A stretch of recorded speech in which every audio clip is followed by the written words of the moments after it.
The cold arrived without mercy. Minus 12 degrees Fahrenheit, the kind of cold that found the cracks in a man's resolve and pressed until something broke. North Pine, Montana had seen worse winters, but January 2026 came down hard and stayed that way, turning the air into something sharp enough to cut. The town square at 5:30 in the evening looked like a painting left out in the frost. Street lights flickered on early, casting yellow pools across packed snow that squeaked underfoot. Storefronts glowed warm behind fogged windows. People moved quickly, heads down, breath steaming white. No one lingered. No one looked around. Winter taught you to keep moving or pay the price. Walter Briggs stood at the edge of the square, where the light didn't quite reach. He was 68 years old and looked every day of it. His coat was brown, patched at the elbows with fabric that didn't match, and his jeans had faded to the color of old denim washed too many times. The knit cap pulled low over his silver hair was frayed at the edges. His hands, bare because he'd lost his gloves somewhere in the last 2 months, were red and raw from the cold. He held a piece of cardboard torn from a box he'd found behind the grocery store. The letters were uneven, written with a Sharpie that was running dry. $5, mother dog and puppies. Need good person. At his feet sat a German shepherd. She was black and tan, her coat thick but not thick enough for this kind of weather. Her eyes were amber, the color of whiskey held up to light, and they watched the square with a calm that felt almost human. She didn't bark. She didn't whine. She didn't perform desperation the way some animals did when they sensed trouble. Her body angled protectively around 2 small shapes pressed close to her belly. The puppies were 4 months old, still clumsy with their own legs. One was brighter in color, russet and cream, with ears too big for his head. He shifted restlessly, making small, indignant sounds every time someone walked past without stopping. The other was darker charcoal and black, her eyes already holding the same serious focus as her mother. She stayed still, nose tucked under the shepherd's chest, as if listening for something beneath the noise of the street. People passed. A woman in a puffer jacket glanced over, then away. A man with grocery bags shook his head and kept walking. A teenager slowed, pulled out his phone like he might take a picture, then thought better of it and moved on. Walter didn't call out. He didn't beg. He just stood there holding the sign, waiting for someone who would see what he was offering. Not charity, a responsibility. The cold pressed in. His chest ached with each breath. He'd been standing there for 2 hours and the light was fading fast. Soon it would be full dark and the temperature would drop another 5 degrees. He'd have to make a choice. The shelter downtown didn't allow animals. The warming station on 4th Street was already over capacity. He could try the old church basement, but Father Macklin had been clear last time. No dogs. Walter looked down at Mercy. She looked back, patient and steady. The puppies stirred against her warmth. He was about to pick up the sign and leave when a pickup truck pulled into the square and stopped 20 feet away. The truck was a Ford F-150, maybe 15 years old, with rust blooming along the wheel wells and a dent in the rear bumper that looked like it had been there long enough to become permanent. The engine idled rough for a moment, then cut off. The driver's side door opened. The man who stepped out was tall, just over 6 feet, with broad shoulders that filled out a canvas work jacket. He wore jeans and tan work boots that had seen better days. His hair was dark brown, cut short in a style that suggested military habit more than fashion. His face was clean-shaven, angular, with a strong jaw and deep-set eyes that were somewhere between blue and gray. There was a stillness to him, the kind that came from discipline or exhaustion or both. He stood by the truck for a moment, hands in his pockets, looking at Walter. Then his gaze dropped to the dog. His posture tightened. His focus sharpened. He crossed the square, slowly, boots crunching on the snow, and stopped 6 feet away. Close enough to talk, far enough to give space. Mercy lifted her head. Her ears came forward, but she didn't rise. She didn't growl. She simply looked at him, assessing. The man looked back. His eyes moved over her in a way that wasn't casual. He was reading her. The way she held her weight, the slight forward lean of her shoulders, the discipline in how she stayed positioned between the puppies and any potential threat. "She's trained," he said. His voice was low, steady, economical. Walter nodded. "She is. Military service dog. PTSD program." The man's jaw tightened. He looked at Walter, then back at Mercy. "You're not selling her." "No. The sign says $5. Walter's grip on the cardboard shifted. "The sign's wrong. I'm not selling. I'm finding someone who will understand what she is." The man was quiet for a long moment. The wind picked up, rattling the bare branches of the trees that lined the square. Somewhere a car horn honked. A door slammed. "What's her name?" the man asked. "Mercy." The man crouched down slowly, knees bending, hands resting on his thighs. He didn't reach out. He didn't make sudden movements. He just waited. Mercy watched him. 10 seconds passed. 15. Then she took one step forward, closing half the distance between them.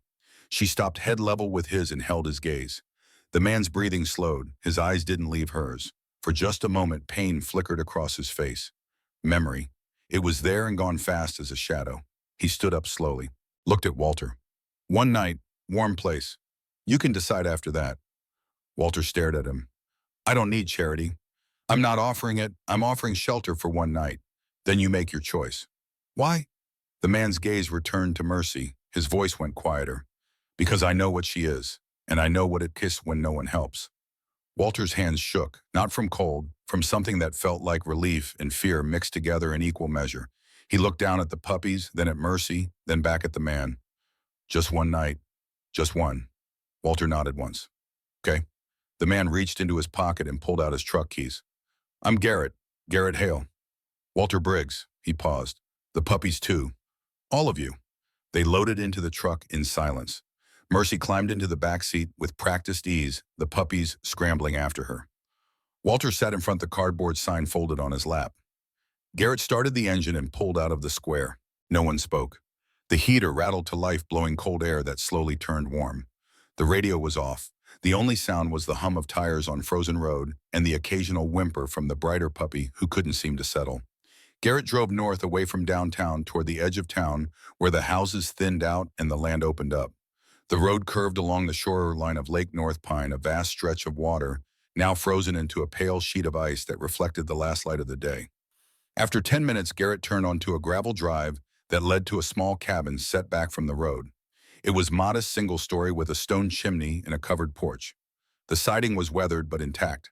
A single light burned in the front window. Garrett parked and cut the engine. He sat there for a moment, hands on the wheel, looking at the cabin like he was deciding something. Then he opened the door. Come on. Inside the cabin was warm, sparse but warm. The front room held a couch and armchair, a coffee table with nothing on it. The walls were bare except for a single photograph tacked to the side of the refrigerator in the kitchen beyond. The photo showed a group of men in desert camouflage, standing in front of a helicopter squinting into the sun. Garrett hung his jacket on a hook by the door. You can sit there. He nodded toward the couch. I'll get some food together. Walter lowered himself onto the couch slowly, like his bones hurt. Mercy stepped into the room, her eyes moving over every corner, every shadow. She didn't relax. She took up position near the couch, close enough to Walter to protect far enough to see the whole room. The puppies tumbled after her. The russet one, bold and curious, immediately tried to explore, sniffing the leg of the coffee table and then the base of the armchair. The darker one stayed close to Mercy, pressing against her side. Garrett moved through the kitchen with quiet efficiency. He filled a kettle with water and set it on the stove. He pulled out a loaf of bread, some cheese, a can of soup. The motions were practiced, automatic. He didn't look at Walter. He didn't make small talk. He just worked. 10 minutes later, he brought 2 bowls of soup and 2 mugs of tea to the coffee table. He set one of each in front of Walter, then took the other and leaned against the kitchen counter. Walter wrapped his hands around the mug, letting the heat seep into his frozen fingers. He didn't drink right away. He just held it, staring down into the steam. I had a house, he said quietly. Not much, but it was mine. Garrett waited without speaking. Walter took a breath. I worked with a program, Warriors in Paws. We trained service dogs for veterans. PTSD mostly. Mobility issues, some. The founder was a man named Evan Cross. Good man.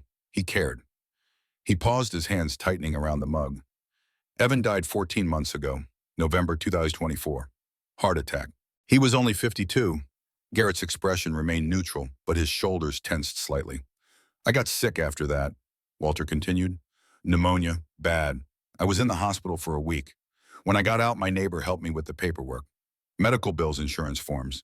His name was Victor Drummond. He seemed kind, said he'd take care of it. Walter's voice went flat. 2 months later, I got a notice. My house had been transferred. Victor owned it. I owed $15,000 in medical liens I didn't even know about. He gave me 30 days to leave. Garrett set his mug down. You signed something. I don't remember. I was feverish. He came to the hospital with papers, said it was an assistance form. Temporary. Walter looked up, his eyes red. I trusted him. Garrett was quiet for a long moment. Then he walked to a desk in the corner and opened a laptop. The screen glowed to life. He typed for a minute, then another. Victor Drummond, he said, developer. Lawyer. He runs a firm called Drummond and Associates. Walter nodded. That's him. Garrett clicked through a few more pages. His jaw tightened. There's an article here from last August. Financial irregularities at Warriors and Paws. Victor Drummond was accused of misappropriating donation funds. Charges were dropped. Walter closed his eyes. Evan tried to stop him. He was going to report Victor to the state attorney general. Then he died. The room went quiet. The only sound was the hum of the heater and the soft rustle of the puppies settling against Mercy's side. Garrett closed the laptop. He studied Walter's face. I'm not a lawyer. I can't promise I can fix this. I'm not asking you to fix it, Walter said. I just needed one night. Warm, safe. He glanced at Mercy. For them. Garrett stayed silent. He stood by the desk, hands resting on the back of the chair, staring at nothing. Then Mercy stood. She walked across the room, not to Walter, but to Garrett. She stopped in front of him, sat down, and looked up. Garrett looked down at her. Something passed between them. Something that didn't need words. He reached out slowly and rested his hand on her head. She leaned into it just slightly. Okay, Garrett said quietly. One night. But even as he said it, he knew it wasn't true. One night was already too many. One night meant he'd seen them. And once you saw someone really saw them, you couldn't unsee it. The night stretched long. Walter fell asleep on the couch, his breathing shallow and uneven. Mercy stayed awake, her eyes half closed, but alert. The puppies curled together in a tight ball, their small bodies rising and falling in rhythm. Garrett sat in the armchair by the window, staring out at the frozen lake. The moon was up now, casting silver light across the ice. The world outside looked still and silent and cold. He didn't sleep. He hadn't slept well in years. At 2 in the morning, the nightmare came. It always started the same way. The convoy, the road, the smell of dust and diesel, the radio chatter low and constant voices overlapping. Then the explosion, the flash of light, the sound that wasn't really a sound, just a wall of pressure that knocked the air out of his lungs. He woke with his heart pounding, sweat soaking through his shirt despite the cold. His breath came fast and shallow. His hands gripped the arms of the chair so hard his knuckles went white. He forced his eyes open. The room swam. He tried to count. 1, 2, 3. The numbers didn't help. His chest was tight. Too tight. He couldn't breathe right. Couldn't slow down. Then there was weight. Warm, solid weight pressing against his chest. He looked down. Mercy. She had crossed the room without sound and now stood with her front paws on his lap. Her chest pressed against his, her amber eyes locked on his face. She didn't whine. She didn't paw at him. She remained motionless, steady and present, her breathing slow and even. Garrett's breath hitched. He tried to match her rhythm. In, out, in, out. His heart rate began to slow. The tightness in his chest eased by degrees. Mercy stayed exactly where she was, her weight grounding him, her warmth real and solid and here. After a long moment, Garrett lifted one hand and rested it on her back. She leaned into him just a little. Across the room, Walter stirred but didn't wake. The puppies didn't move. Garrett let his eyelids drop. His voice came out rough, barely above a whisper. How did you know? Mercy didn't answer. She just stayed. By the time dawn crept over the horizon, Garrett hadn't slept. But he hadn't panicked again either. Mercy returned to her place by the couch as the light grew stronger. Garrett stood, stretched his stiff shoulders, and walked to the kitchen. He made coffee. He scrambled eggs. He set the table. Walter woke slowly, blinking in the pale light. He looked around, momentarily confused, then remembered. He sat up carefully, his chest rattling with a cough. Garrett brought him a plate. Eat. Walter did. They ate in silence. The puppies woke and tumbled over each other, clumsy and noisy. Mercy watched them with the patience of a mother who had done this before. Walter smiled faintly as the brighter puppy tried to climb over the darker one and failed spectacularly. The bold one. Evan always said he'd make a good ranger someday. Fearless, always charging forward. He watched the darker puppy, who sat quietly observing her brother's antics. And that one, she's a scout, always watching, always learning, smart. Garrett nodded, the names fit. When they finished, Garrett set his plate aside and turned to Walter. I'm taking you into town. We're going to the county clerk's office. Walter blinked. Why, fine? Because I want to see the paperwork, the deed transfer, the notary, the dates. You said you're not a lawyer. I'm not, but I know how to read, and I know when something doesn't add up. Walter's hands shook. Victor has connections. He'll know. Let him know. They drove into town under a sky the color of old steel. The roads were clear, but the air was still brutal, the kind of cold that made your lungs ache. Garrett parked at the county courthouse, a squat brick building with narrow windows and a flagpole out front. Inside, the air was warm and stale. Fluorescent lights buzzed overhead. A clerk sat behind a desk, typing slowly on a computer that looked like it was older than she was. Garrett walked up to the counter. I need to see property records. Transfer deed for 47 Lakeview Road. The clerk didn't look up. Name, Walter Briggs. She typed, waited, typed again. Then she pulled up a file and turned the monitor so they could see. There it was, the deed transfer, dated March 15th, 2020, signed by Walter Briggs, notarized by Barbara Mills. Garrett leaned closer. He studied the signature. Then his gaze found Walter. Do you have your driver's license? Walter fumbled in his coat and pulled out a battered wallet. He handed over the license. Garrett held it next to the screen. The signatures didn't match, not even close. The clerk noticed. Her eyes flicked between the two and something in her expression shifted. That's unusual. Who's Barbara Mills? Garrett asked. The clerk typed again. Her frown deepened. Retired notary, moved to Arizona last February. She paused. She filed a report in February 2025. Said her notary stamp was stolen. Walter's breath caught. She wasn't even here in March. The clerk looked uncomfortable. I can't comment on that. You'd need to take it up with... The door behind them opened. A woman in a sheriff's deputy uniform walked in, stomping snow off her boots. She was in her early 30s, compact and athletic, with dark brown hair pulled back in a low ponytail. Her face was weathered from wind and sun, and her eyes, a deep brown, moved over the room with the kind of sharp attention that missed nothing. She stopped when she saw Garrett. You're new. Passing through, Garrett said. Her attention shifted to Walter. Recognition flickered. Walter Briggs, I remember you. You worked with Warriors and Paws. Walter nodded. I did. Her gaze went to the computer screen, then back to Garrett. What are you looking at? Garrett stepped aside so she could see. She read for a moment. Her jaw tightened. Kira Thornton, she said, extending a hand. Deputy Flathead County. Garrett shook it. Garrett Hale. She looked at the screen again. This the Victor Drummond property. You know about it. I know about 3 others just like it. Same pattern, same notary. She glanced at the clerk. Can I get a copy of this? The clerk hesitated, then printed 2 copies. Kira took them and folded them into her jacket. Come with me, she said. They walked outside. The cold hit like a fist. Kira led them around the side of the building away from the main entrance. She pulled out her phone and made a call. Yeah, it's me. I need you to pull the file on Barbara Mills, the notary theft report from February. She listened. I don't care if it's closed. Open it again. She hung up. Her attention returned to Garrett. Victor Drummond's been doing this for years, targeting elderly veterans, people who donated to Warriors and Paws, people who volunteered. He gets them when they're vulnerable, sick, confused. He has them sign documents they don't understand. Then he forecloses. How many? Garrett asked. That I know of 4, but I think it's more. She paused. The problem is proving it. He's got connections, lawyers, a judge in his pocket. Walter's face went pale. Judge Brennan. Kira nodded. His son-in-law works for Drummond's firm. Every case that's gone to Brennan's court gets dismissed. Garrett's hands curled into fists. What about state federal? Elder fraud's federal jurisdiction. But we need hard evidence. More than forged signatures. We need financial records. Communications. Something that ties him directly to a pattern. I might have that, Walter said quietly. They both turned to him. Walter's voice was shaking. Before Evan died, he gave me something. Said if anything happened to him, I should keep it safe. I didn't know what he meant. I thought he was being paranoid. What did he give you? Kira asked. A pouch, small, waterproof. He told me to keep it with Mercy. I put it in her collar. There's a hidden compartment. I haven't opened it.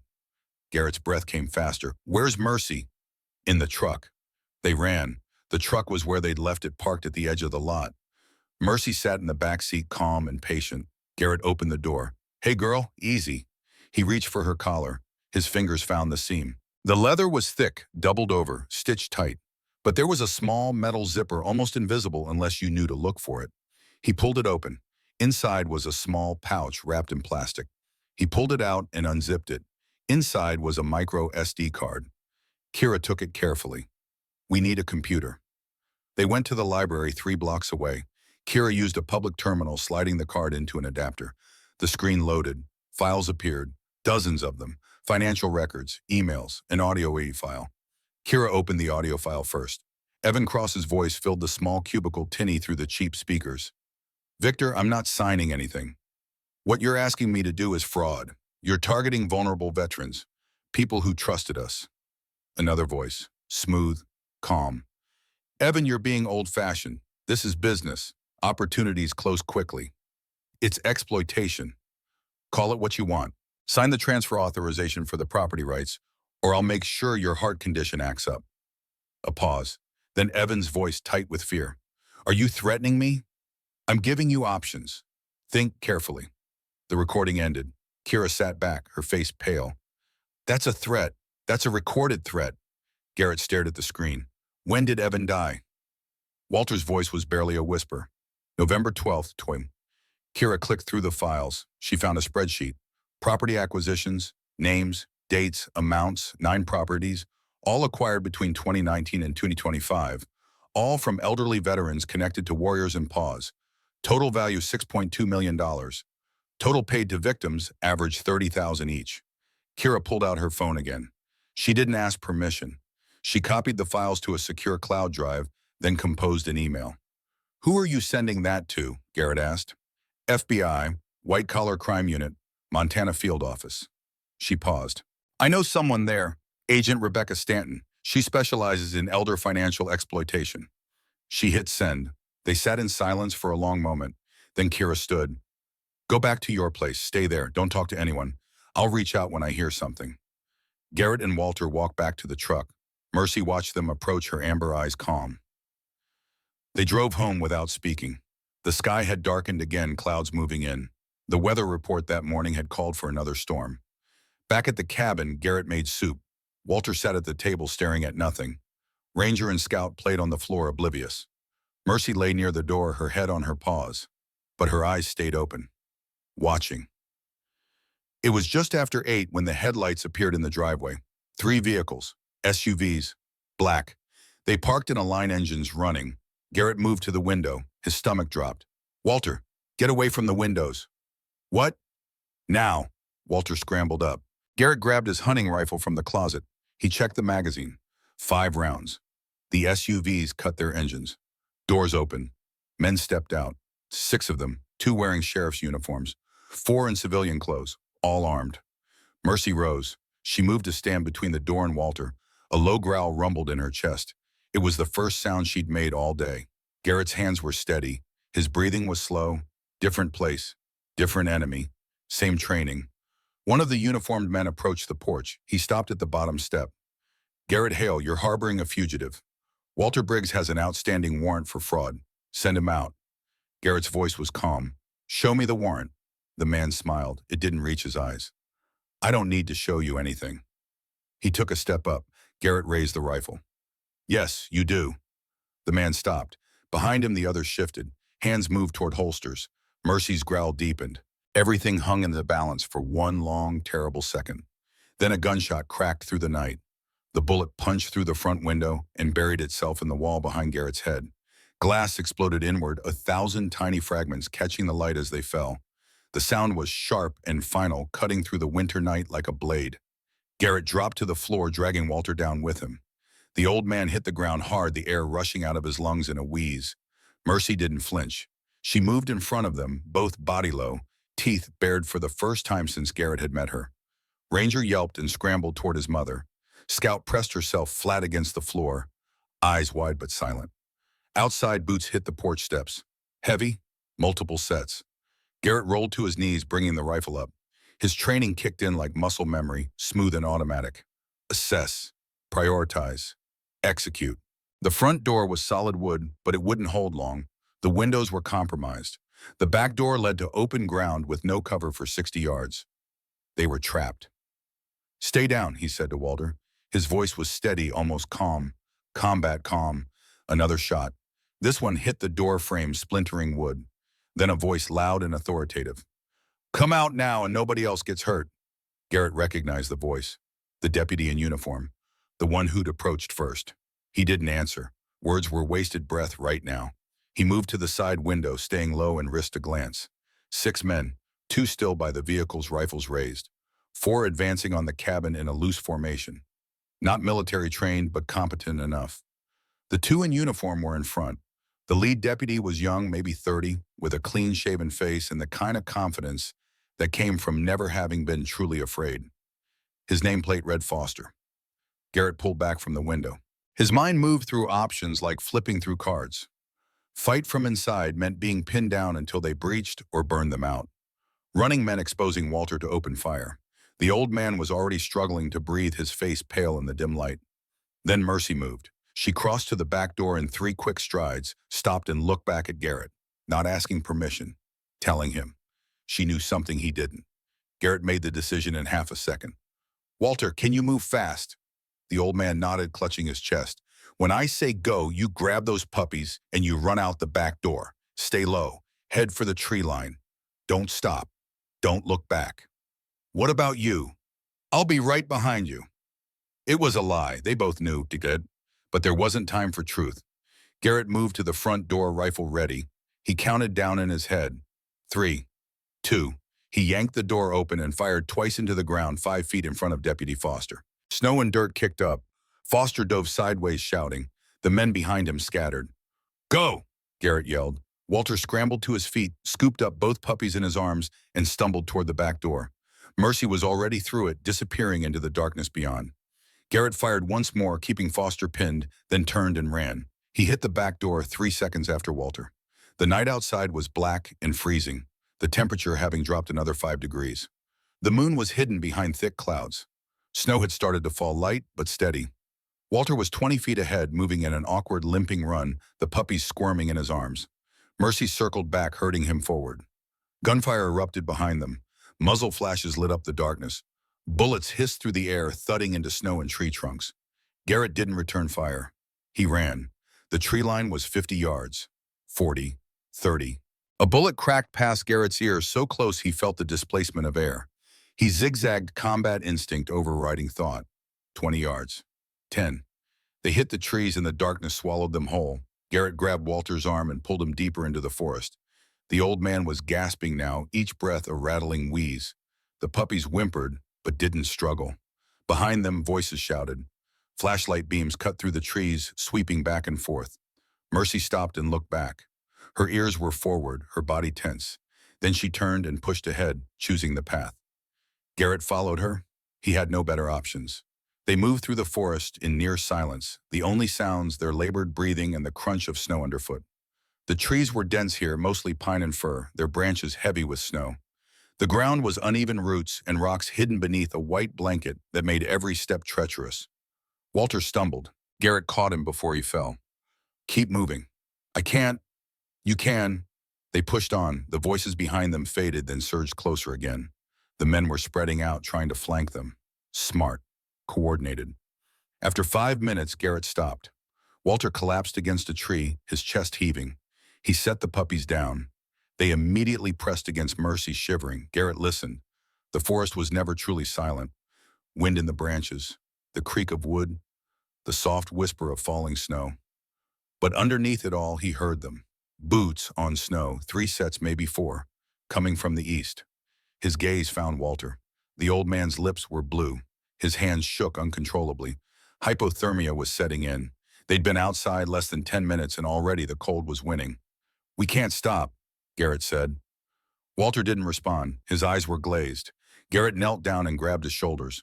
"Walter, look at me." The old man blinked, focused. "We have to keep moving. If we stop, we die. Do you understand?" Walter nodded weakly. Garrett pulled him to his feet. Mercy picked up Ranger by the scruff of his neck, gentle but firm. Scout followed on her own, staying close. They moved again. West, now away from the voices. The terrain sloped downward, getting steeper. Garrett's boots slipped on ice hidden beneath the snow.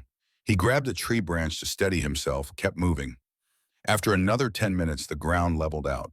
They were in a small clearing, maybe 30 feet across. A creek ran through it, frozen solid, the ice dark and thick. Garrett stopped. He looked around, getting his bearings.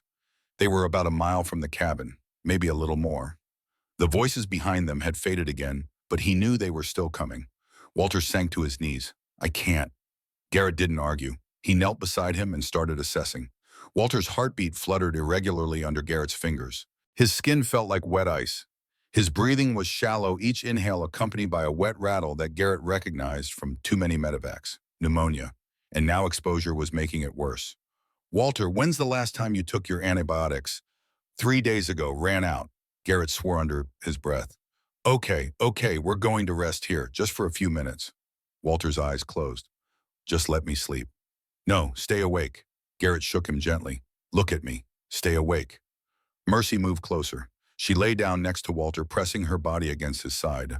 The puppies huddled on his other side, adding their small warmth. It wasn't enough. Garrett pulled off his jacket and draped it over Walter. The cold hit him immediately, sharp and brutal. He was wearing only a thermal shirt now, and the wind cut through it like it wasn't there. His attention went to Mercy. She was watching him with those amber eyes, calm and focused. We need help, he said quietly. She tilted her head slightly. Then she stood, moved to the edge of the clearing and looked back. Garrett understood. She knew where to go. He pulled Walter to his feet one more time. Come on, not much farther. It was a lie. He had no idea how far, but lies were all he had left to keep Walter moving. They followed Mercy. She led them across the frozen creek and up the far slope. The trees thinned here, opening up into scrub brush and scattered pines. The wind was worse without the forest to block it, cutting across the open ground like a living thing. Garrett's hands were numb. His face felt like carved stone. His breath came in short bursts, each one burning his lungs. Walter was barely conscious now, leaning most of his weight on Garrett. The puppies struggled through snow that was nearly as deep as they were tall. Then Garrett saw it. A structure, dark against the lighter darkness of the sky.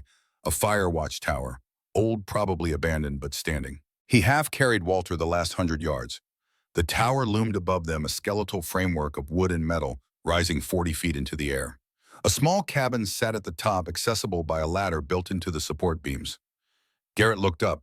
The ladder. No way Walter could climb it, but at the base of the tower was a storage shed, maybe 10 by 10 feet. The door hung crooked on its hinges. Garrett kicked it open. Inside was darkness and the smell of old wood and animal droppings. But it was shelter, out of the wind. He pulled Walter inside and lowered him to the floor. Mercy and the puppies followed. Garrett pulled the door shut. It didn't latch, but it blocked most of the wind. There was no light. He used his phone, the screen casting a pale glow. The shed was mostly empty, a few old tools, some rotted rope, and in the corner a stack of firewood that looked like it had been there for years. Garrett grabbed the driest pieces and arranged them in the center of the shed. He dug in his pockets. No matches, no lighter. He was about to give up when Mercy moved. She nosed at Walter's coat pocket, then looked at Garrett. He checked the pocket. Inside was a cheap plastic lighter. Garrett almost laughed. Good girl. He got the fire started. It took 3 tries, his numb fingers fumbling with the lighter. But then the kindling caught, and flames spread through the dry wood. Smoke filled the shed, making them cough, but warmth began to seep into the space. Garrett moved Walter closer to the fire. The old man's eyes were closed, his breathing shallow. This was bad. This was very bad. Garrett knew the signs. He'd seen them in Kandahar and Helmand, in a dozen firefights where men went down and the medevac was 30 minutes out, and 30 minutes might as well be forever. Rapid pulse, weak pulse, cold extremities, altered mental state. These were the markers of shock, of a body shutting down. He needed to warm Walter. Fast, but not too fast. Rapid rewarming could cause cardiac arrest. Garrett positioned Walter on his side, close enough to the fire for warmth, but not so close he'd burn. He removed Walter's wet outer layers, leaving the thermal underneath. He took off his own thermal shirt and wrapped it around Walter's chest. Then he lay down behind the old man, using his own body heat to warm him from behind. Mercy understood without being told. She lay in front of Walter, her body creating a cocoon of warmth. The puppies pressed against Walter's legs. They stayed like that for 20 minutes. The fire burned. The shed filled with warmth. Slowly, degree by degree, Walter's color improved. His breathing deepened. His pulse steadied. Garrett's own body was screaming at him. His chest hurt. His ribs ached from old injuries that never quite healed right. His hands shook from cold and adrenaline crash. But Walter was alive. For now. Outside, the wind howled, snow battered against the shed walls. And somewhere in the darkness, men with guns were still looking for them. Garrett's phone buzzed. He pulled it out. The screen showed 12% battery. 1 bar of signal. A text message. From Kira. Where are you? He looked at the phone for a long moment. Then he typed with frozen fingers. Firewatch Tower, North Ridge, under attack, need help. He hit send. The message went through, then the signal dropped. Garrett let his eyes fall shut. He could hear Walter's breathing steady now. He could feel Mercy's warmth on the other side of the old man. The puppies were asleep, tiny bundles of heat.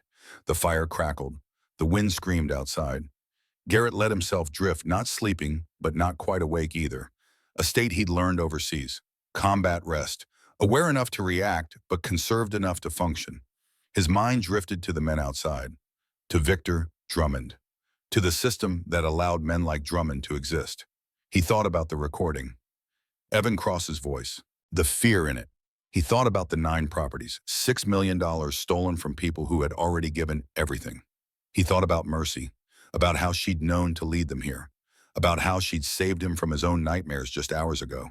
And he thought about choices, about the choice he'd made when he stopped in that town square, about the choice he was making now to stay in this shed with a dying old man and 3 dogs while armed men hunted them through a Montana blizzard. He'd spent 3 years trying to disappear, trying to find peace in silence and distance, trying to forget what it felt like to fight for something that mattered. One night, he'd promised Walter one night. That promise was broken now, shattered like the window in his cabin. But something else had taken its place, something he couldn't quite name yet.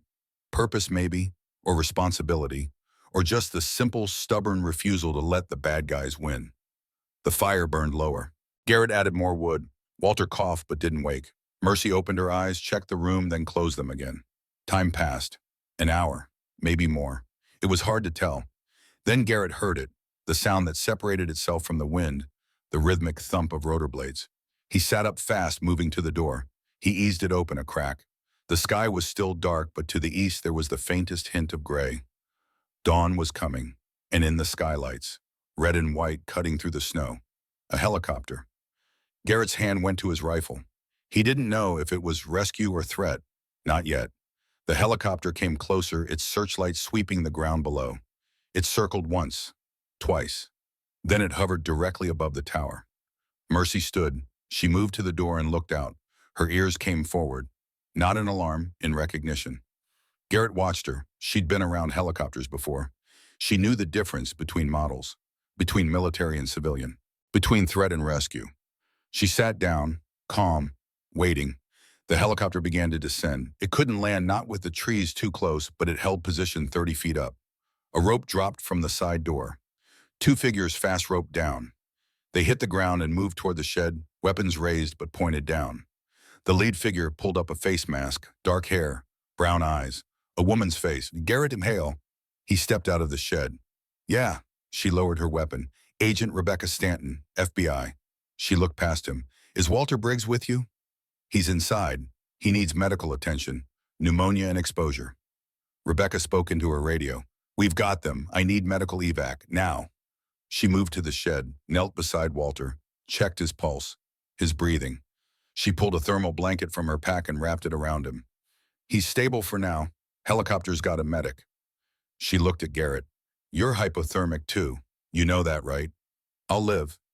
You will, because I need you to testify. She stood and faced him. Deputy Thornton sent me your location. She also sent me everything on that SD card. We've got Victor Drummond in federal custody. We arrested him 2 hours ago. Garrett stared at her. 2 hours ago.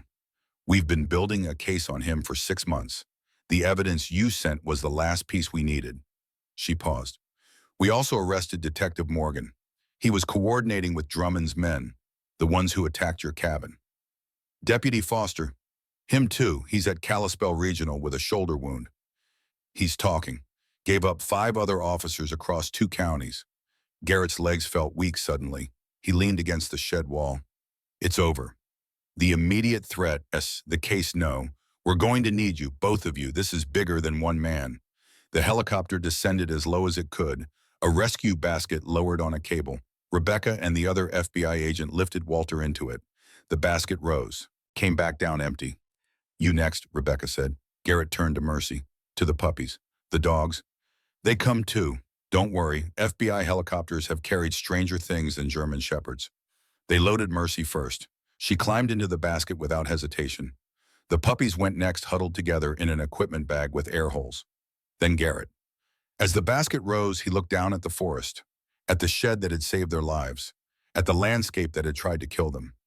The sun was coming up now, turning the eastern sky pink and gold. The snow had stopped. The world looked clean and new, and utterly indifferent to everything that had happened in the last 8 hours. The helicopter interior was warm. A medic immediately went to work on Walter, checking vitals, starting an IV. Another medic examined Mercy's leg wound. Garrett watched as they cleaned and bandaged it with professional efficiency. Scout whimpered. Garrett reached down and picked her up. She was trembling. He held her against his chest, sharing warmth. Rebecca sat across from him, pulling off her tactical gloves. "You did good. Both of you." Garrett had no words. He was too tired for them. The helicopter banked and headed south toward Kalispell. The sun climbed higher, bright and cold.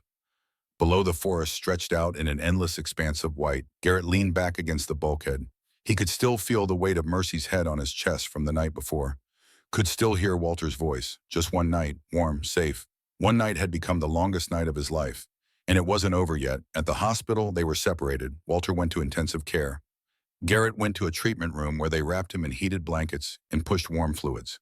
His core temperature was 94 degrees. 2 more degrees and he would have been critical. Mercy and the puppies went with a veterinary team. The vet on call was Dr. Evelyn Price. She'd served with Garrett in Afghanistan 5 years ago. She didn't say much when she saw him, just nodded once and took the dogs. Kira arrived an hour later. She looked exhausted, dark circles under her eyes. She sat down in the chair next to Garrett's bed. "You're an idiot," she said. "Yeah, you could have died, but we didn't." She was quiet for a moment. Then she pulled out a folder. "Agent Stanton wanted you to see this." Garrett opened it. Inside were documents, financial records, property deeds, arrest warrants. "Victor Drummond," Kira said, "charged with 18 counts of wire fraud, 12 counts of elder abuse, 9 counts of forgery, conspiracy to commit fraud, and 1 count of making terroristic threats." Evan Cross. "They're reopening his death investigation. They found elevated potassium levels in stored tissue samples. Potassium chloride. It causes cardiac arrest that looks natural. Can't prove it yet, but they're working on it." Garrett turned the pages. "How many people did he hurt?" 17 that we know of. Maybe more. The FBI's going through his files now." She leaned forward. "You stopped him, Garrett. You and Walter. You stopped him. Agent Stanton stopped him. Agent Stanton had a case. You gave her the proof." Kira stood. "Get some rest. We'll need your statement tomorrow." She left. The room fell quiet. Garrett stared at the ceiling. The heated blankets made his skin itch. The IV in his arm was uncomfortable. But he was alive. Walter was alive. Mercy and the puppies were alive. That was something. He drifted off, eventually his sleep dreamless for the first time in months. When he woke, it was dark outside. He'd slept for 12 hours. A nurse came in and checked his vitals, declared him improved, and left. Dr. Evelyn Price came in next. She looked like she always did, calm and competent, her gray-streaked hair pulled back in a braid. "The dogs are fine," she said without preamble. "Mercy's leg will heal clean, no infection. The puppies are healthy, just a little underweight. I'm keeping them overnight for observation, but you can take them home tomorrow." "Home," Garrett said. The word felt strange. He didn't have a home anymore. Not after tonight. Evelyn seemed to read his mind. "The FBI secured your cabin. It's a crime scene now, but they'll release it in a few days. Structural damage is minimal. Mostly broken windows and bullet holes." Garrett nodded. Evelyn hesitated. "I heard what you did. Running into the forest with an old man and 3 dogs. That was stupid, Garrett." "I know. It was also brave." She put a hand on his shoulder. "Mercy's a good dog. She knows what she's doing. Trust her." "I do." "Then trust yourself too." She left. Garrett was alone again. He looked at his hands. They were wrapped in gauze where frostbite had started to set in. He'd heal. He always healed. But something had changed, something fundamental. He couldn't go back to the way things were. Sitting alone in his cabin, avoiding the world, waiting for the nightmares to fade. They never faded. He knew that now. But maybe they didn't have to control him either. Maybe purpose was the antidote to trauma. Maybe fighting for something real was better than fighting the ghosts in his own head. He thought about Walter, about how the old man had lost everything and kept going, about how he'd chosen to save 3 dogs instead of saving himself. He thought about Mercy, about how she'd known what he needed before he did, about how she'd led them through the forest to safety. He thought about the SD card hidden in her collar, about Evan Cross's final act of defiance, about how sometimes the smallest things carried the most weight. The door opened. Walter shuffled in wearing a hospital gown and dragging an IV pole. He looked frail but alive. "They said I should stay in bed," Walter said, "but I wanted to see you." Garrett sat up. "You should be resting." "I've rested enough." Walter lowered himself into the chair. "They told me what happened, what you did, carrying me through the forest, keeping me alive. Mercy did most of the work." "No, you did." Walter's eyes were wet. "You didn't have to. You could have left me, saved yourself." "That's not how I was trained." "It's not about training. It's about character." Walter reached out and gripped Garrett's hand. His grip was weak but steady. "Thank you." Garrett didn't know what to say, so he just nodded. They sat in silence for a while. Outside the hospital hummed with its constant low noise. Somewhere a machine beeped. Somewhere a door closed. Finally, Walter spoke. "What happens now? You get your house back. The FBI's voiding all the fraudulent transfers. You'll have to go through some legal process, but it's yours." "And you?" Garrett studied his hands. "I don't know. Mercy needs someone, so do the puppies. I'm not exactly stable." "Who is?" Walter smiled. It was the first time Garrett had seen him smile. Evan used to say the best handlers were the ones who needed the dogs as much as the dogs needed them. He said it made them equal. Partners. Garrett thought about that, about partnership, about not being alone. "I'll think about it," he said. Walter stood slowly. "That's all I ask." He headed for the door, then paused. "One night, that's what you promised. But you gave me more than that. You gave me hope." He left. Garrett lay back down. He closed his eyes, and for the first time in 3 years he thought about tomorrow, not as something to survive, but as something to build. Outside, the Montana night stretched on, cold and clear and full of stars. The kind of night that made you believe in second chances, if you were brave enough to take them. The courtroom was smaller than Garrett expected. Not the grand halls of justice he'd seen in movies, but a functional municipal space with fluorescent lighting and worn carpet. The kind of room where lives change quietly without drama or fanfare. He sat in the back row, hands folded in his lap, watching. Walter sat at the front table with a court-appointed attorney, his shoulders straight despite the exhaustion that still lined his face. 6 weeks had passed since the night in the forest. 6 weeks of healing physical therapy and waiting. Walter's lungs had finally cleared. Garrett's frostbite scars were fading. Mercy walked without a limp. Mercy lay at Garrett's feet, her service dog vest, clean and official. The puppies were at Dr. Price's clinic, too young for the formality of court. Garrett's hands rested on Mercy's head, fingers buried in her thick fur. The rhythm of her breathing kept him grounded.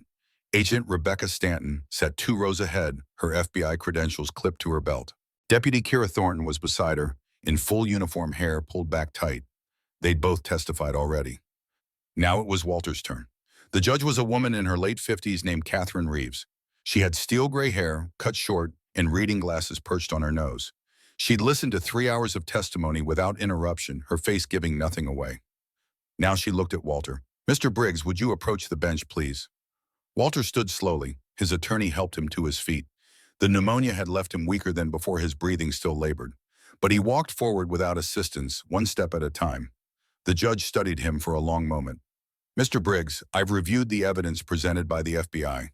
Forged signatures, fraudulent notary stamps, coerced transfers. The pattern is clear and disturbing." Walter nodded but said nothing. "I've also reviewed the recordings found on the SD card belonging to Evan Cross. The threats made by Victor Drummond are explicit and prosecutable." She removed her glasses. "Mr. Briggs, in light of this evidence, I'm issuing an emergency order to void the property transfer dated March 15, 2020. Your home at 47 Lakeview Road is hereby restored to your sole ownership." Walter's knees buckled. His attorney caught him. For a moment, the only sound was Walter's breathing, harsh and wet, as if he'd been holding it for 6 weeks and could finally let it go. The judge wasn't finished.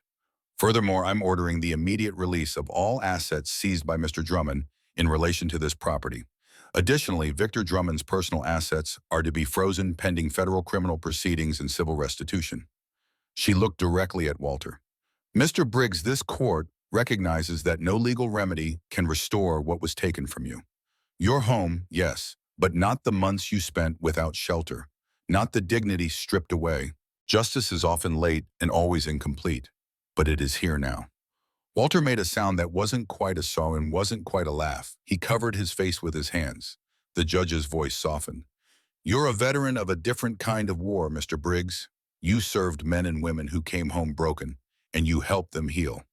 That service matters. This court sees you. She brought down the gavel. Not loud, just final. Court is adjourned. Garrett stood, and as Walter turned, the old man's face was wet with tears, but he was smiling. Actually smiling. Garrett met him halfway down the aisle. You heard, Walter asked. I heard. I'm going home. Garrett gripped his shoulder. You're going home. Outside the courthouse, the February sun was bright and cold. The snow had melted in patches, revealing dead grass underneath. Spring was still weeks away, but the light had changed. Winter was loosening its grip. Agent Stanton came down the steps behind them, Kira at her side. Mr. Briggs, congratulations. You should have full access to your property within 72 hours. Walter wiped his eyes. What about Victor federal court? His trial starts in 6 weeks. The DA has him on 18 federal counts. He's looking at 25 years minimum. Agent Stanton pulled out a folder. But there's more. She opened it. Inside were photographs. 17 faces. Men and women ranging from 50 to 80 years old. Some Garrett recognized from the documents. Others were new. These are the other victims we've identified, Agent Stanton said. All connected to warriors and paws. All targeted the same way. With your testimony and the evidence from Evan Cross, we're pursuing restitution for all of them. Walter looked at the faces. His hand trembled as he touched one photograph. Tom Reeves, the Marine who'd lost his cabin. They'll get their homes back, Walter asked. Most of them. Some properties were already resold to third parties, which complicates things legally. But we're working on financial compensation. Agent Stanton closed the folder. You did this, Mr. Briggs. You and Mr. Hale. You exposed a system that's been operating for 6 years. Evan did it, Walter said quietly. He knew. He tried to stop it. It got him killed. Agent Stanton's expression darkened. We're working on that too. Toxicology results will take another month, but the medical examiner is treating it as a probable homicide. If we can prove Victor administered the potassium chloride, we'll add murder to his charges. Kira shifted her weight. What about the cops, Foster and the others? 6 officers arrested, 3 more under investigation. Detective Morgan's already pleaded guilty in exchange for testimony against Drummond. He's getting 7 years federal. Not enough, Kira said. No, but it's something. Agent Stanton's attention shifted to Garrett. We're going to need you to testify, both at Drummond's trial and in the civil proceedings. Garrett nodded. I'll be there. Good, I'll be in touch. Agent Stanton shook their hands and walked to her car, a black Suburban parked at the curb. Kira lingered. She looked at Walter, then at Garrett. There's something else you should know. The FBI's investigation uncovered more than just Drummond's operation. They found connections to similar schemes in Wyoming and Idaho. Small scale, but same pattern.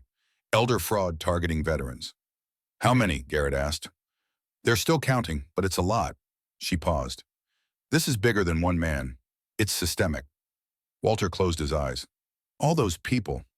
Yeah, Kira touched his arm, but you started the process of shutting it down. That counts for something. She left them standing on the courthouse steps. The sun climbed higher. Traffic moved past. The world continued as if nothing had changed, but for Walter Briggs, everything had. Garrett drove Walter back to the cabin. Not Walter's cabin, not yet, but Garrett's place, which had become theirs over the past 6 weeks. The FBI had finished processing it as a crime scene. The windows were repaired. The bullet holes were patched. It looked almost normal. Inside, Dr. Evelyn Price was waiting with the puppies. They'd grown in 6 weeks, their legs longer, their coordination better. Ranger bounded across the room and crashed into Garrett's legs. Scout followed more cautiously, her amber eyes serious. Mercy greeted them with a mother's patience, checking them over, satisfied they were whole. Evelyn stood from the couch. I've been keeping them socialized. They're doing well. Ranger's bold to the point of recklessness. Scout's cautious but confident. Both good traits for service dogs, just different applications. You think they can be trained? Garrett asked. I think they already are being trained. By Mercy. She's teaching them better than any formal program could. Evelyn pulled on her coat. I've got to get back to the clinic. But Garrett, we should talk soon. About the future. What about it? Warriors and Paws is gone. But the need isn't. Evelyn leaned against the counter the same way she used to lean against Humvees in Kandahar. when she was patching up military working dogs. Her eyes held the same practical focus they'd had back then. There are 43 veterans in Flathead County alone with documented PTSD. Most can't afford service dogs. Most don't even know they're an option. She zipped her coat. Just something to think about. She left. Garrett stood in the middle of the room surrounded by dogs and possibility. Walter sat on the couch looking more relaxed than Garrett had ever seen him. She's right, Walter said. About what? About the need. Evan built something that mattered. When he died, it fell apart, but it doesn't have to stay that way. Garrett stayed silent. He moved to the kitchen and started making coffee. The routine steadied him. Measure the grounds, pour the water, wait for the machine to hiss and bubble. He thought about Evelyn's words, about need, about 43 veterans who couldn't sleep at night, or couldn't leave their houses, or couldn't stop seeing things that weren't there anymore. He thought about Mercy's weight on his chest, about how she'd known what he needed before he did. He poured 2 cups of coffee and brought them to the living room, handed one to Walter. I'm not a dog trainer, Garrett said. Neither was I. Evan trained me, just like Mercy trained you. I don't have money to start a program. Walter smiled. Funny thing about that, Drummond's frozen assets. A good portion of them came from stealing Warriors and Paws funds. Federal restitution law says those assets get returned to the victims. And technically, Warriors and Paws was a victim too. Garrett sat down. You're saying, I'm saying there might be money. If someone wanted to restart the program, under a new name, with new leadership. Walter sipped his coffee. I'm too old to run it, but I could help, advisory role, and I know 12 other volunteers from the old program who'd come back if someone asked. Garrett's gaze found Mercy. She looked back patient and knowing. I wouldn't know where to start, Garrett said. Start with one dog, one veteran, see if it works, then do it again. Walter set down his cup. That's what Evan did. Started small, grew steady, changed lives one at a time. The puppies wrestled on the floor, all teeth and paws and enthusiasm.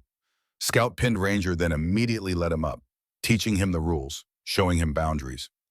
Garrett's coffee went cold in his hands. He stared out the window at Lake North Pine, still frozen, but with dark patches where the ice was beginning to thin. I'll think about it, he said. 6 weeks passed, winter turned to early spring, the kind that came with mud and rain and the slow revelation of a world that had been buried. Walter's house was cleared for occupancy. The county expedited the paperwork, embarrassed by what had happened under their watch. Garrett helped Walter move back in. The house was empty of furniture, most of it sold or stolen while Walter was gone. But the bones were good, solid foundation, good roof, and it sat right on the lake with a view that stretched for miles. They spent a week cleaning, painting, fixing. Tom Reeves came by with his truck and donated a couch and table. Margaret Porter, another victim, brought dishes and bedding. Other people from town showed up with tools and time, people who'd heard the story and wanted to help. By the end of March, Walter's house looked lived in again, and something else was growing there too. A sign appeared on the fence by the road. Hand-painted simple letters. North Light Haven. Walter had explained the name one evening while they painted the front room. Evan used to say that up here in Montana, the darkest nights are when you need light most. Not big dramatic light, just enough to see the next step. North Light, steady, reliable, there when you need it. The program started small. One veteran, a man named Colin Greer, 46 Army Infantry, 3 tours Iraq. He'd been referred by the VA. Severe PTSD, agoraphobia, suicidal ideation. He showed up on a Tuesday, shoulders hunched, eyes down. Mercy assessed him in 5 minutes. Then she went to him, sat beside his chair, and waited. Colin's hand shook as he reached out to touch her head. He didn't speak. He just sat there, one hand on Mercy's fur, breathing. After an hour, he stood to leave. His attention turned to Garrett. Can I come back? Every day if you want. Colin came back. Then he came back again. By the 2nd week, he was smiling. By the 4th week, he brought his wife. By the 8th week, he was volunteering, helping build the kennels behind Walter's house. Word spread. The VA put North Light Haven on their referral list. Dr. Price became the program's veterinary advisor. Kira stopped by on weekends off duty bringing supplies. Agent Rebecca Stanton visited in April, brought 2 more veterans and a donation check from the FBI Victim Assistance Fund. $15,000. This is remarkable, Agent Stanton said, watching Colin work with a ranger teaching the young dog basic commands. You've built something real here. Walter built it, Garrett said. I'm just helping. No, you're leading. She watched Mercy move between three different veterans, assessing providing presence where it was needed most. The Bureau's interested in partnering. Not officially, but we have resources. Training funds, access to specialized equipment. Why? Because this works. Because pills and therapy help, but sometimes what people need is something simpler. Something that doesn't judge. Something that stays. Agent Stanton pulled out a business card. Call me when you're ready to expand. The trial happened in May. Garrett and Walter both testified. The courtroom was packed, filled with victims and their families, with reporters, with people who'd followed the story. Victor Drummond sat at the defense table, his expensive suit perfect, his expression calm. At 47, he didn't look like a man facing 25 years in prison. He looked like a successful businessman, confident and composed. Garrett took the stand and told the truth. All of it. The night in the square, the forged documents, the attack on the cabin, the night in the forest. Victor's lawyer tried to shake him. Mr. Hale, isn't it true you were dishonorably discharged from the Navy? No, but you left under medical circumstances. I was injured in combat. I took medical retirement. That's not the same thing. You suffer from PTSD, correct? Yes. Severe enough to require medication. I manage it. With medication, with purpose. The lawyer paused. Purpose.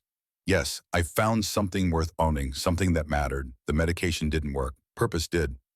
The lawyer had no response to that. Walter's testimony was shorter but more powerful. He spoke about Evan Cross, about warriors and paws, about what it meant to lose everything and then be told you'd signed away your own home. I trusted him. Walter said, his gaze steady on Victor. You came to my hospital room when I was sick. You brought me soup. You called me friend. And then you stole my life. Victor's expression didn't change, but something in his eyes did. A flicker crossed his gaze. Brief, almost imperceptible. Guilt, Garrett wondered, or just irritation at being caught. The jury deliberated for 6 hours. When they returned, the verdict was unanimous on all counts. Guilty. Sentencing came 2 weeks later. Judge Catherine Reeves presided. She'd reviewed the evidence, the victim's statements, the scope of the crime. Mr. Drummond, she said, you betrayed the trust of men and women who had already sacrificed for this country. You exploited their vulnerability for personal gain. You destroyed lives with paperwork and lies. And when faced with exposure, you resorted to violence. Victor stood, still calm, still composed. This court sentences you to 22 years in federal prison without possibility of parole. Additionally, you are ordered to pay full restitution to all 17 victims, totaling $4.6 million. Your assets are forfeit. Your law license is permanently revoked. She leaned forward. You will spend the next 2 decades remembering the homes you stole. And perhaps if you're capable of it, you'll find something resembling remorse.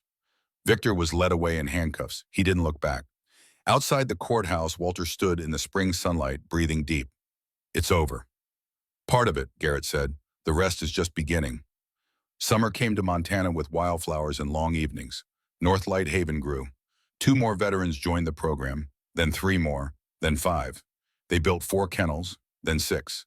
Dr. Price helped them establish a breeding program, carefully selecting German shepherds with the right temperament. Mercy became the foundation female her bloodline carrying forward. In June, Scout had her first litter. 5 puppies, all healthy, all showing early signs of Mercy's calm intelligence. Ranger was matched with a Navy corpsman who'd lost both legs in an IED blast. The bond was immediate and transformative. Kira left the sheriff's department in July. She'd been offered a position with the FBI's Elder Crimes Unit working with Agent Stanton. On her last day, she stopped by North Light Haven. I'm going to miss this place, she said, watching the veterans work with their dogs. You can visit, Garrett said. I will, but it won't be the same. She looked at him. You did something important here, Garrett. You and Walter. You turned tragedy into healing. That's rare. It's what Evan wanted. No, it's what you chose. She smiled. There's a difference. She left for Quantico the next day. In August, Emily Cross visited. Evan's niece, 26, now working as a social worker in Missoula. She brought flowers and laid them at a memorial stone Walter had placed near the lake. Evan Cross, it read, he saw the wounded and gave them purpose. Emily stood there for a long time. Then she turned to Walter. Thank you for remembering him. I couldn't forget him if I tried. He saved me before I even knew I needed saving. He was good at that. Emily wiped her eyes. He talked about you. In the weeks before he died, he was worried, said Victor was circling, said he had to protect the people who trusted him. He did, Walter said. Even after he was gone, he protected us.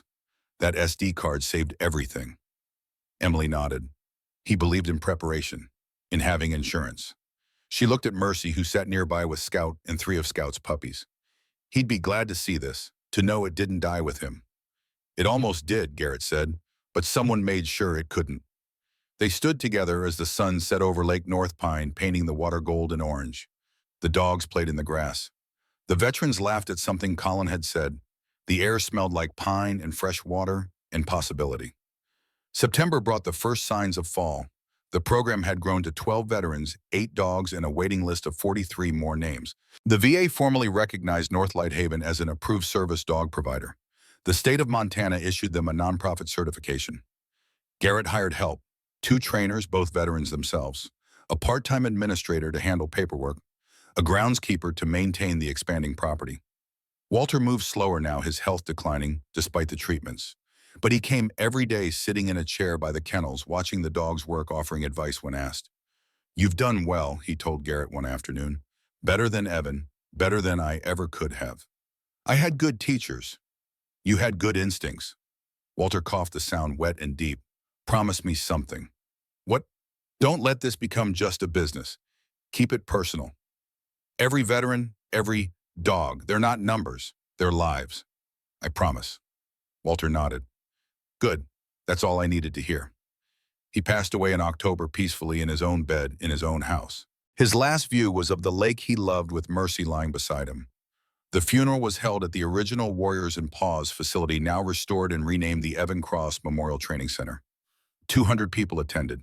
Veterans, volunteers, FBI agents, townspeople who'd been touched by Walter's quiet strength. Garrett gave the eulogy. He spoke about $5, about a town square in winter, about how one man's refusal to give up had changed everything.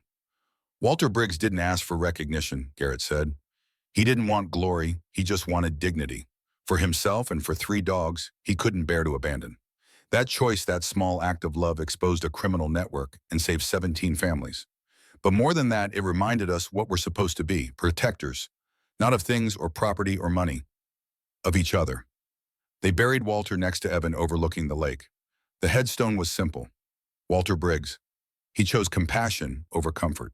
Mercy stood beside the grave, silent and still. She understood loss. She'd known it before, but she also understood continuation. The work wasn't done. Winter returned, the cycle completed. But this winter was different from the last. North Lighthaven didn't close for the season, didn't slow down. 20 veterans were enrolled now, 15 dogs in training, 7 matches completed, 3 more in progress. Garrett stood at the window of Walter's house, now the administrative center of the program, and looked out at the frozen lake. 1 year ago, he'd been alone, isolated, surviving but not living. Now there were lights in the kennels, voices in the yard, dog barking with purpose and joy. Mercy came to stand beside him. She was 7 now, graying slightly around the muzzle, but still strong, still present, still doing what she was born to do. "We made it," Garrett said quietly. Mercy leaned against his leg. Agreement, partnership, understanding. Outside, Ranger worked with his veteran, practicing deep pressure therapy.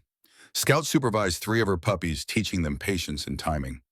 Colin Greer, the program's first success story, now trained as an assistant handler, passed on what he'd learned. The phone rang. Garrett answered.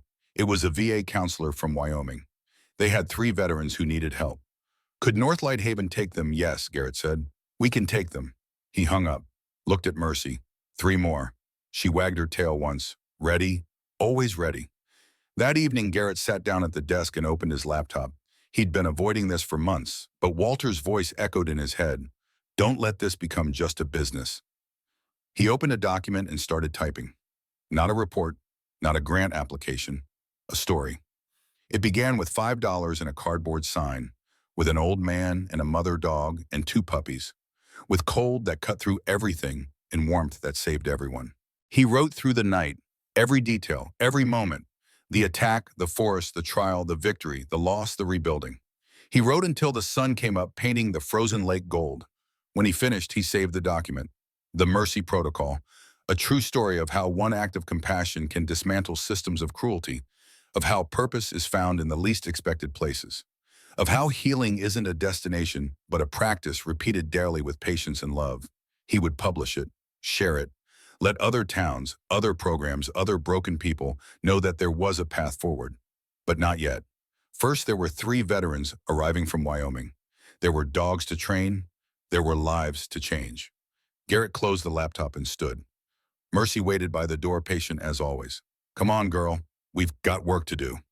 They stepped out into the Montana morning. The air was cold, but not cruel. The sun was bright. The lake stretched out before them, frozen solid, waiting for spring. And in the kennels, in the training yards, in the hearts of men and women who thought they were beyond saving, something remarkable was growing. Hope, purpose, second chances. All because one man stopped his truck on a winter evening and saw what others had walked past. Because he chose to stay when he could have left. Because he understood that the greatest acts of heroism aren't found on battlefields. They're found in the daily choice to show up, to help, to refuse to let the world's cruelty have the final word. Garrett walked toward the kennels. Behind him, the house that had been Walter's and was now everyone's. Ahead of him, the work that never ended but always mattered. Mercy trotted beside him, faithful and steady. And somewhere in the distance, if you listened carefully, you could almost hear it. The sound of lives being rebuilt. One dog, one veteran, one day at a time. North Light Haven. Where the darkest nights meet the steadiest light. Where broken things learn to be whole again.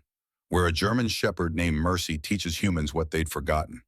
That sometimes $5 is enough to change the world. The morning routine never changed. Garrett woke before dawn, made coffee, and walked to the kennels. Mercy always met him halfway, her amber eyes catching the first light. Today, as he crossed the yard, he found something new. Fresh snow had fallen overnight, covering everything in white. And there at the gate, someone had left a cardboard sign. The letters were uneven, written by a child's hand maybe, or someone who'd forgotten how to hope. Free dog needs home. Please help. Garrett picked up the sign. His gaze found Mercy. She was already moving toward the road, toward wherever that person was walking away, shoulders hunched against the cold. He followed her. Behind them, the lights of North Light Haven glowed warm against the Montana dawn. Inside, veterans were waking. Dogs were stirring. Another day of healing was beginning. But out here at the edge of the property where the light didn't quite reach, yet there was work to be done. There was always work to be done. Garrett tucked the sign under his arm and walked faster. Mercy glanced back once, making sure he was following. He was. He always would be.